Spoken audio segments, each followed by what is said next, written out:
નમસ્કાર, ચક્રવાત ન્યૂઝ સાથે હું છું જાનવી। તો આજના મહત્વના સમાચારમાં વાત કરીએ તો પાટણ નગરપાલિકા દ્વારા કાયમી ધોરણે ફરજ બજાવતા 8 જેટલા કર્મચારીઓની પાલિકા પ્રમુખ શ્રીમતી હિરલબેન પરમારના હસ્તે ગુરુવારે ગણવેશનું વિતરણ કરવામાં આવ્યું હતું।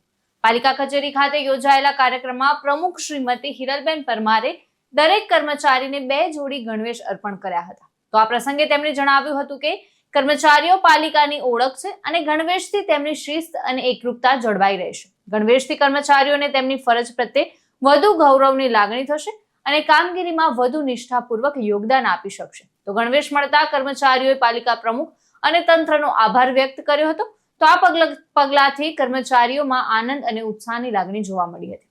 આજે નગરપાલિકામાં જે 8 કાયમી કર્મચારી છે પટાવાળા તરીકે જે ફરજ બજાવે છે એમને આજે સરકારશ્રીના ગાઈડલાઈન મુજબ એમનો ડ્રેસ આજે આપવામાં આવ્યો। કેટલા કર્મચારી? 8 કર્મચારી હતા, એમને આ ડ્રેસ આપવામાં આવ્યો। યશપાલ સ્વામી સાથે ચક્રવાત ન્યૂઝ, પાટણ।